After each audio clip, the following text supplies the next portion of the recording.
ও মা, কি হইলো? দেখো নাও কলার মোচাটা নাও। কলার মোচা কোথা থেকে আইলবা? দেখো বেড়াই গেলাম, যে আমাদের সে দুইটু গাছে দেখছি কলার গাছে কান্দি পড়েছে। হ্যাঁ। তো একটা হলো মোচাটা কেটে দেওয়ার মতো গেছে, তাই কেটে নিয়ে আসলাম। আর একটা এখনো আছে, ওইটা এখনো হয়নি। তো বাপ মোচা তো নাই কেটে নিয়ে আসলি, সৈন্য মাছ নেই, সৈন্য মাছ থাকলে তো চচ্চড়ি করতাম। তাহলে কি করবা? তাহলে তুমি থুই দাও গাছ, একটু মসুরের ডাল ভেজাবা, ভেজে এই মোচা দিয়ে আর মসুরের ডাল দিয়ে বড়া বানিয়ে দেবো। ঠিক আছে, দাও। চারটি মসুরের ডাল পানিতে ভেজে থুয়ে এসে মোচাটা বেছে নেছে। এবার এই মোচার ফুলগুনা ছাড়ি নেবো।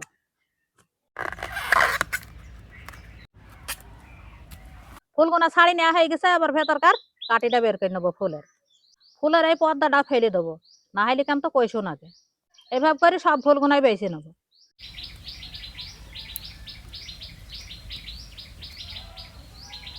ফুলগুনা বেছে নেওয়া হয়ে গেছে, আবার ছোট ছোট করে কেটে নেবো।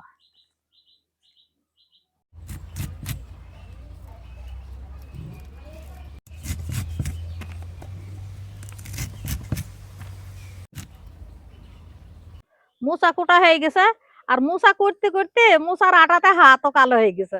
মোচা গুনা ধুয়ে এনে কড়াতে দিয়ে দিলাম ভাপ দিনে আর দিন, দিয়ে দিলাম অল্প একটু হলুদ। মোচা ভাপে সেদ্ধ হইতে হইতে এদিকে মসুরের ডাল ডাম বেটে নিচ্ছে। ডাল বেটে নেওয়া হয়ে গেছে, কলার মোচাও ভাপ দিয়ে নেওয়া হয়ে গেছে। এবার পানিটা নিংড়ে নেবো। পানি নিংড়ে নেওয়া হয়ে গেছে, এবার পাটায় বেটে নিচ্ছে। এবার বেটে নিচ্ছে ধুয়ে নিয়ে যে পাঁচফোড়ন। এবার বেটে নিচ্ছে রসুন। সবকিছু গুছ গাছ করে বেটে নেওয়া হয়ে গেছে। এবার মোচা বাটার মধ্যে দিয়ে দিলাম মসুরের ডাল বাটা, দিয়ে দিলাম বেটে নেওয়া মশলা, রসুন বাটা, স্বাদ মতো নুন, দিলাম হলুদের গুঁড়ো, দিয়ে দিলাম অল্প একটু শুকনো ঝালের গুঁড়ো। এবার সব শেষে দিয়ে দিলাম পেঁয়াজ কুচি। এবার সবকিছু ভালো করে মাখিয়ে নিছে।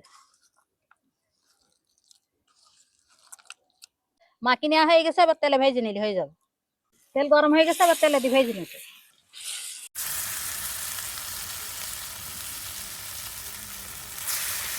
এবার আস্তে আস্তে জাল দিয়ে ভেজে নেবো। এক পিঠ ভেজে নেওয়া হয়ে গেছে, এবার উল্টে দিছে। এবার দুই পিঠ উল্টে পাল্টে মশলা করে ভেজে নেবো।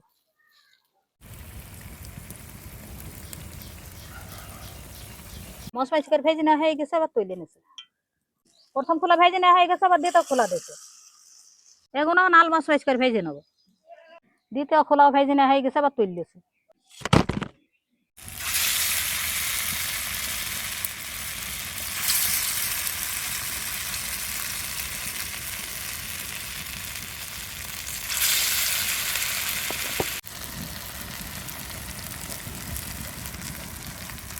হয়ে গেল কলার মোচার বড়া ভাজা, এবার তুলে নিচ্ছে।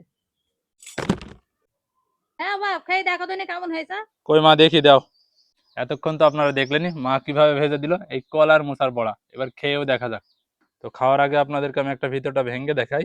এই যে দেখেন, দেখতে পেয়েছেন ভিতরটা সেই মশলার পুর। এবার মুখে দিয়ে দেখি। বিসমিল্লাহ।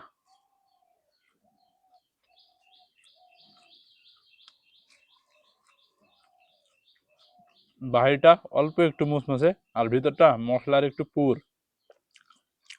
আর সব মিলিয়ে সুন্দর একটা সুঘ্রাণ। এবং আপনারা যদি চান যে ভিতরটাও মসমসে করতে চাবেন, তো তাহলে এটা কিন্তু একটু চালের ময়দার গুঁড়ো দিতে হবে। আর তা যদি না দেন তাহলে কর্নফ্লাওয়ার দিতে পারেন, তাহলে ভিতরটাও মুসমুসে হবে। তবে আমার মনে হয় এইভাবে করলেই বেশি ভালো লাগবে, কারণ উপরটা হালকা একটু মুসমুসে আর ভিতরটা নরম সফট।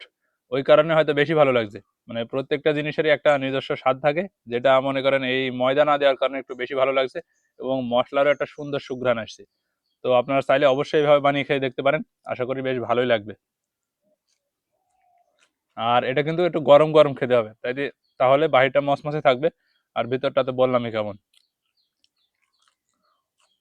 এবার একটু টমেটো সসে মাখিয়ে খেয়ে দেখি কেমন লাগে। এই যে